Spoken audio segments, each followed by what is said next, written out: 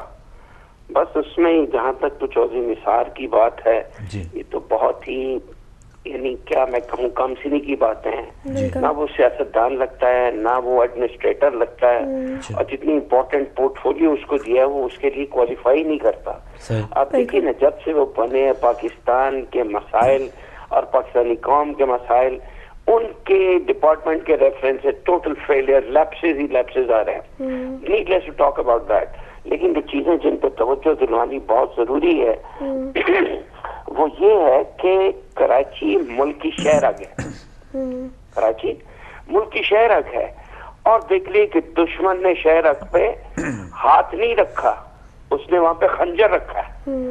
10 بندوں نے، 10 دہشت گردوں نے پورے کراچی کو یرغمال بنایا. پورا ملک یرغمال بن گیا، سمیت آپ کے میرے.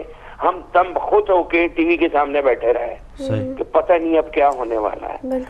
تو یہ ایک لٹمس ٹیسٹ ہے قبلہ، یہ ایک لٹمس ٹیسٹ ہے جو طالبان نے کیا ہے، اور وہ پوری طرح سے بھانپ گئے ہیں کہ لیپسز کہاں کہاں پہ ہیں. تھرو آؤٹ ہی لیپسز ہیں. سوری ٹو سے کہ انٹیلیجنس ایجنسیز کیا کر رہی ہیں، اور ان کی لائٹ میں جو اقدامات ہونے چاہیے، اگر انہوں نے بتایا ہے کہ کراچی پہ حملے کا ڈر ہے اور وہ ہو بھی کیا، تو اس کے ہونے سے پہلے کیا اقدامات لیے گئے، یہ گورنر کیا کر رہا ہے، اور یہ وزیر اعلیٰ، بوڑھا وزیر اعلیٰ جس کی قبر میں ٹانگیں نہیں، کمر تک وہ قبر میں ہے. ہر بندہ ہی ویسے تو قبر میں ہے، لیکن وہ خاص طور پہ why still clinging to that government. اس کی کیا پرفارمنس لیول ہے پچھلے 5 سال سے لے کے، اور اس دوران میں سیکیورٹی کے اعتبار سے، دیگر اعتبار سے. نیڈلیس ٹو ٹاک اباؤٹ دیٹ. جو بات بہت قابل توجہ ہے وہ یہ ہے کہ اگر کراچی کا یہ حال ہے تو دیگر شہروں کا کیا حال ہوگا، اور اگر سب سے بڑے ایئرپورٹ کی سیکیورٹی کا یہ عالم ہے تو کون سی جگہ محفوظ ہے. یہ صرف آپ کے پاکستانیوں کا مسئلہ نہیں ہے، یہ ایک انٹرنیشنل ہب ہے، اور اس سے بدنامی اور اس سے مسائل بہت زیادہ ہو جاتے اگر کوئی تھوڑا سا بھی کچھ 100-200 بندہ پیسنجر کی شکل میں کوئی خدا نہ خواستہ کوئی مسہپ ہو جاتا. اب دیکھنے کی بات یہ ہے کہ ever since this has taken place, اس کے بعد گورنمنٹ نے کیا میئرز لیے. اب دیکھیے، آرمی کو مورد الزام نہیں ٹھہرایا جا سکتا. آرمی آئی اور جب انہوں نے بلایا وہ آئے اور انہوں نے اپنا کام کر دیا. لیکن بات یہ ہے کہ یہ سارے ایئرپورٹ جو ہیں وہ اے ایس ایف کے رحم و کرم پہ چھوڑے ہوئے ہیں. وہ بھی ایک نیم فوجی پہلے درجے کی وسائل نہیں ہوتے کی، وہ فرسٹ لائن ہے، اور وہ فرسٹ لائن ایسے ہی جیسے گاڑیاں چیک کر لی آرام سے. تو وہ سیکیورٹی لائن جو ہے وہ ایسے ہی گرا دی گئی جیسے ریت کی دیوار ہوتی ہے. اب دیگر ایئرپورٹس کا کیا حال ہے، فوجی چھانیوں کا کیا حال ہے، فوجی ایئرپورٹس کا کیا حال ہے، یہ خدا ہی بہتر جانتا ہے. لیکن اٹ از ویل امیجنڈ کہ اس میں بہت زیادہ لیپسز ہے. خدا جانے کہ کہاں سے ہمیں کو پوری خبر سننے کو مل جائے. لیکن جو سب سے توجہ کی طالب ہے بات وہ یہ ہے کہ ایٹمی اثاثے، امریکہ کو کیسے پتا کہ جی ہمارے ایٹمی اثاثے پاکستان کے بڑے محفوظ ہیں. Why America is seeing like that? It means کہ وہ بالکل محفوظ نہیں ہے. اور یہ جو کام ہوا ہے اس کی تہہ میں پہنچا جائے کہ یہ 10 بندوں سے یہ کیا، ان کے آبجیکٹیوز کیا تھے. اب تک کسی نے یہ کوشش کی اسیس کرنے کی، گورنمنٹ کے جتنے بھی فنکشنریز ہیں، کہ ان کا مدعا کیا تھا. انہوں نے کراچی کو فتح نہیں کرنا تھا. 10 بندے کراچی جیسے شہر کو فتح نہیں کر سکتے، لیکن دے وانٹڈ ٹو چیک کہ اس میں سے رسپانس کیا آتا ہے، ریئیکشن کیا آتا ہے. کچھ بھی نہیں. صحیح. حملہ ہوا، جواب ہوا، امن ہو گیا، ساری روٹین جو ہے وہ ایز نارمل ہو گئی. آپ بھی 2 دن بولیں گے، میں بھی بولوں گا، اس کے بعد خاموشی. اس کے 15 دن کے بعد پتہ لگا کہ ایک بہت بڑا کام پڑ گیا. تو یہ ہے کہ حکومت بالکل نااہل ہے، اور اس سے کسی بھی سیکیورٹی لیبس کی توقع کی جا سکتی ہے. اور سب سے بڑا جو المیہ ہے وہ یہ ہے کہ بس ہم اب بالکل لاسٹ سٹیج پہ بیٹھے ہیں کہ خدا نہ خواستہ کسی دن ہمیں سننے کو مل جائے کہ جی 20 بندے، 50 بندے، 100 بندے وہ ہماری ایٹمی اثاثوں تک پہنچ گئے ہیں. یہ کہنے کو بڑی آسان بات لگتی ہے، میں نے بھی کہہ دیا، آپ نے سن بھی لی برداشت سے. لیکن آپ بتائیے کہ ان کے آبجیکٹیو اس کے علاوہ اور کیا ہو سکتے ہیں. انہوں نے ایسیس کر لیا, انہوں نے دیکھ لیا کہ آرمی کو پہنچنے میں کتنی دیر لگتی ہے, اور وہاں پہ آلریڈی انسٹنٹلی کیا انتظامات ہے, کوئی انتظام نہیں ہے. یہ ایٹمی اثاثوں ہی کی طرح ایئرپورٹ تھا, اتنا ہی امپورٹنٹ تھا, اتنا ہی سینسیٹیو تھا. اب باتیں آ جاتی ہیں اور بہت زیادہ. اس میں یہ ہے, یہ زیارت والی بات بہت امپورٹنٹ ہے, لیکن اس کی ایک مثال میں آپ کو دیتا ہوں کہ آج سے 15-20 سال پہلے شمالی علاقوں میں جو لوگ سفر کرتے تھے, ایک موسم آتا تھا کہ راستے زمینی بند ہو جاتے تھے, تو پی آئی اے ان کو سبسیڈائز ریٹ پہ, کہ جتنا آپ والی بات کہ جتنا کرایہ ان کا روڈ پہ لگتا تھا اتنا پے کرتے تھے, and they used to be provided air link between Islamabad and وہ جو شمالی علاقے تھے, اور وہ فلائٹ بھی کینسل ہو جاتی تھی. تو یہ ہے کہ پی آئی اے ذمہ دار تھا ان کو ہوٹلوں میں ٹھہرانے کا. وہ نیٹیوز, وہ وہاں کے رہنے والے لوگ, قدیمی باشندے فیملیز کے ساتھ ہفتہ 10 دن اسلام آباد کے ہوٹلوں میں ٹھہرے رہتے تھے. تو حکومتوں کے لیے اتنا بڑا مسئلہ نہیں ہے کہ ایران اور پاکستان تفتان کے درمیان یا لاہور سے یا کراچی سے یا اسلام آباد سے سبسیڈائز پرائس پہ ٹکٹس پہ ٹریول کی فیسلٹی دی جائے. اور اگر یہ نہیں کرتے تو اس کا مطلب ہے ان کو شیعوں سے, انسانوں سے کوئی ہمدردی نہیں. وہ ایزیلی کہہ دیں گے جی کہ جہاز پہ چلے جائیں, یہ ایسا ہی ہے کہ کوئی بھوکا مر رہا ہو اور اس کے اوپر احتجاج کرے تو حکمران پوچھے یہ کیوں احتجاج کر رہے ہیں, جی یہ روٹی مانگ رہے ہیں, یہ روٹی مانگ رہا ہے تو یہ کیک کیوں نہیں کھا لیتے. یہ وہی مثال ہے. جی بس سے کیوں جاتے ہیں, جہاز پہ چلے جائیں. اس وزیر کو پتا ہے کہ سارے کے سارے اسمگلر نہیں ہیں, سارے کے سارے سیاستدان نہیں ہیں, سب کو حرام کا مال نہیں آتا.